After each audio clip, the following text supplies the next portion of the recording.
안녕하세요. 숨은고수 3편 인터뷰를 맡은 리코 MBA 특임 교수 윤덕수입니다. 오늘은 한 가지 일만 30년 동안 깊은 소명의식으로 일을 하고 있으신 우리 동문 코치님을 이 자리에 모셨습니다. 그러면 바로 만나보도록 하겠습니다. 반갑습니다. 네, 반갑습니다. 푸바오 탈을 쓰고 나오셨는데요. 마음에 드시나요? 너무 마음에 듭니다. 간단하게 소개를 해주실 수 있으실까요? 저는 조직과 사람의 성장을 돕는 조직개발 전문가입니다. 특히 리더십과 코칭 분야에서 오랫동안 현장 경험을 쌓아왔습니다. 구체적으로 어떤 일을 하시나요? 저는 인사 분야에서 20년, 리더십과 코칭 분야에서 10년 정도에 걸쳐서 일을 해왔고요. 주로 사람과 조직이 함께 성장하는 방법을 연구하고 현장에 적용하는 일을 해오고 있습니다. 오늘 동문분들과 어떤 이야기를 좀 나누고 싶으셔서 출연 신청을 해주셨을까요? 네, 저희 국민대 리코 MBA는 사람 전문가들의 집단 아니겠습니까? 그렇기 때문에 저희들이 사람 전문가로서 앞으로 어떻게 성장을 해야 될 것이며 그리고 무엇을 준비할 것인지에 대해 가지고 함께 이야기를 나눠보면 좋겠습니다. 자, 동문 여러분, 과연 이 탈 속에 어느 분이 숨어 있을지 확인해 보도록 하겠습니다. 벗어주시죠. 두구두구두구두구두구. 짠! 다시 한번 우리 동문분들께 소개를 좀 해주시겠습니까? 네, 반갑습니다. 저는 리코 9기를 졸업을 한 김웅배라고 합니다. 저는 LG그룹 연수원인 LG인화원에서 코칭 칼리지를 맡고 있고요. 국민대학교 겸임교수 역할도 하고 있습니다. 저의 주 업무는 비즈니스 현장에서 실질적으로 코칭과 리더십을 전파하는 일을 하고 있습니다. 빠지신 게 있네요. 동문 회장님 역할을 맡고 있으시죠? 그렇죠. 오랫동안 이제 조직 내에서 네. 코칭 리더십을 전파하는 일을 하고 있으신데요. 그 일의 의미는 무엇일까요? 되게 저희들이 코칭 문화를 만든다고 할 때 코칭 스킬을 많이 얘기하거든요. 조직 내에서는 그 차원이 다른 것 같습니다. 코칭 리더십이라고 하는 것은 어떤 인간 존중 교형이라고 하는 가치 기반으로 조직 문화를 만들어가는 과정인 것 같고요. 리더들이 실제 그런 철학들을 좀 만들어가면서 조직 전반의 구성원들이 스스로 일을 할 수 있도록 만들어주는 큰 어떤 좀 문화를 바꿔나가는 작업이라고 생각을 합니다. 그간 이제 오랫동안 코칭 문화를 전파하는 일을 쭉 해오시고 있으시거든요. 네. 그 여정에 대해서 좀 소개를 해주실 수 있으실까요? 제가 2016년부터 이 여정을 시작을 했습니다. 급진적 거북이 전략, 작은 성공 체험들을 만들어 가면서 자연스럽게 조직 내에 확산되어지는 전략을 말하는 거거든요. 그 꿈은 담대하게, 그렇지만 실행 전략은 하나하나 차근차근 만들어가는 그런 전략을 써왔고요. 그 어떤 좀 학습 모임, 실천 모임이 되게 필요하더라고요. 그래서 LG 코치스라고 하는 그 학습 모임을 만들어가지고 그들이 모여가지고 공부하고 실력을 키우고 또 프랙티스를 나누는 이런 것들을 해왔던 것들이 인상적인 부분이라고 생각을 합니다. 재밌는 질문 하나. 만약에 위대한 코치 한 분을 정해서 점심 식사 한 끼를 할 수 있는 기회가 있다. 어느 코치님과 식사를 하고 싶으신지, 왜 그런지 궁금합니다. 저는 이제 실리콘밸리에 빌 캠벨이라는 코치분이 좀 네. 되게 인상적인 분이고 네. 제가 그분의 어떤 이야기를 들으면서 많이 감명을 받았거든요. 그분은 본인이 유명한 코치라고 해가지고 전면화하지 않았어요. 오로지 사람의 성장에 집중을 했지 뭐 화려한 어떤 언변이나 코칭 스킬 이런 것들은 아니었던 것 같아요. 자, 그러면 리더십 코칭 업계에 대한 이야기를 좀 나눠볼 텐데요. 대기업에서 오랫동안 계셨단 말이에요. 그러다 보니까 이제 외부 강사라든가 이제 코치님들을 만나서 직접 파트너십으로 일을 해야 될 기회들이 좀 많으셨을 것 같은데 현실적인 질문입니다. 무엇을 가장 중요하게 보시나요? 저는요 명확합니다.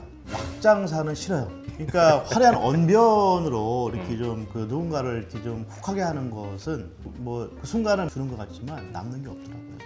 저희 강사를 섭외하거나 할 때 중요하게 보는 것은 화려한 언변보다는 실제 그분의 경험을 봅니다. 그래서 정말 저 사람이 진정성 있는 삶을 살고 있고 그것을 이제 이 강연 장면에서 그대로 보여주고 있는가 이게 정말 중요한 포인트인 것 같아요. 결국 오래 살아남는 코치님들은 무엇이 다르다고 생각하세요? 고사성어에 우공이산이라는 말이 있죠. 예. 바보가 산을 옮긴다. 예. 저는 그 말에 진리가 있다고 봅니다. 우직하게 내가 맞다고 생각하는 거에 대해 가지고 소신과 믿음을 가지고 꾸준하게 해나가는 자만이 이제 이 시장에서 또는 이 분야에서 살아남고 뭔가 그 가치를 발현하더라. 그리고 또 하나는 뭐냐면 본인의 삶의 내러티브를 가지고서 뭔가를 입증해내려고 하는 사람들, 실질적으로 진성리더가 되겠죠. 예. 그런 분들이 이 업계에서 정말 탁월함을 발현하는 것 같습니다. 코칭 비즈니스의 미래 전망을 어떻게 예상하시는지 의견이 궁금합니다. 가장 중요한 부분은 그거 같습니다. 실제 고객들이 갖고 있는 페인 포인트를 해결할 수 있도록 어떻게 도와줄 거냐라는 관점에서 솔루션을 줄 수 있는 게 되게 중요한 숙제인 것 같아요. 코칭을 너무 미시적으로 보면 안 될 것 같고요. 좀 더 크게 보고 소위 말하는 종합격투기라는 게 있지 않습니까? 코칭만이 아니라 멘토링, 뭐 컨설팅, 뭐 또는 뭐 퍼실리테이션 또는 교육 모든 것들을 쓰는데 고객들의 입장에서 필요한 것을 제공한다. 라는 맥락이 중요한 것 같다는 생각을 해보고 있고요. 두 번째는 이제는 개인이 아니라 팀이나 조직 차원에서 어떻게 조직 변화 또는 조직 개발 차원에서 어프로치를 할 거냐 전문가로서 이게 되게 중요한 숙제인 것 같다는 생각이 들어집니다.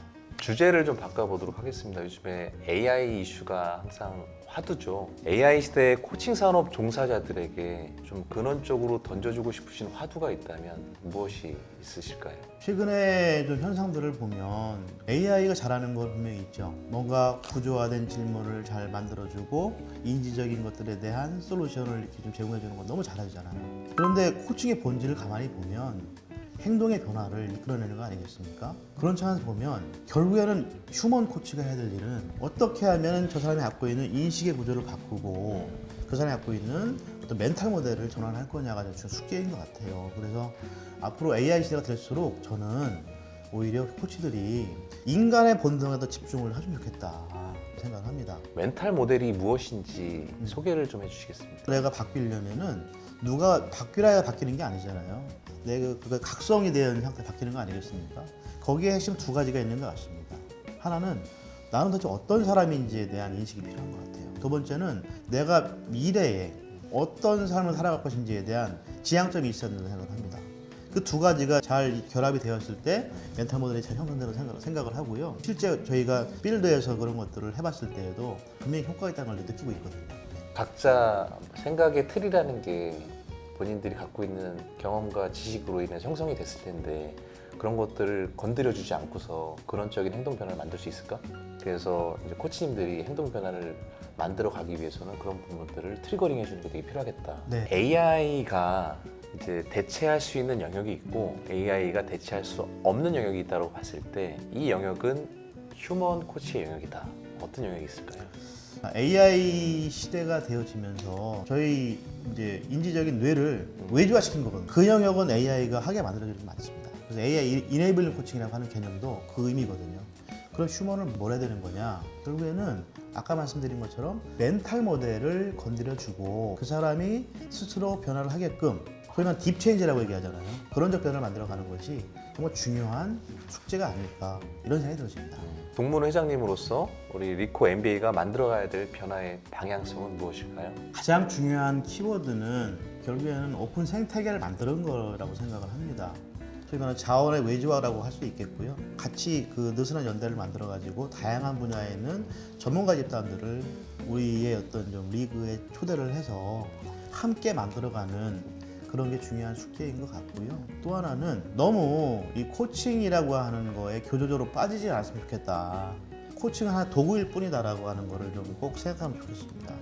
중요한 것은 이 서비스를 받는 고객들이 도대체 뭘 원하는 거냐. 거기에 필요한 우리의 무기를 만드는 게 중요한 숙제다. 그렇다면 단지 코칭의 영역을 넘어서 다양한 기법들이 있지 않습니까? 조직개발 기법들이. 그런 것들을 충분히 내가 갖고 있어야 된다는 거죠. 또 하나는 해당 분야에서 각자가 갖고 있는 경험들이 중요한 부분이에요. 예. 그 분야의 업력을 쌓아서 내공을 충분히 쌓아가는 노력이 필요하다고 생각합니다. 저는 국민대학교 이 동문들을 도반이라는 표현을 해주고 싶어요. 도반이라 하면 불교에서 나온 용어죠. 누군가의 스승이자 제자가 되어지는 관계인 거지 않습니까? 그렇게 해나가면서 평생 동안에 학습을 해나가고 그걸 통해 가지고 성장하고 그 성장한 그 에너지를 이 사회를 위해서 환원해주는 그런 어떤 좀 집단이 되면 좋겠다 라는 말씀을 한 번씩 드리고 싶습니다. 연관된 이제 후속 질문인데요. 리코만의 가지고 있는 차별점에 대한 이야기거든요. 앞에 리더십이 붙어 있다라는 게 어떤 의미가 있는지를 들어볼 수 있을까요?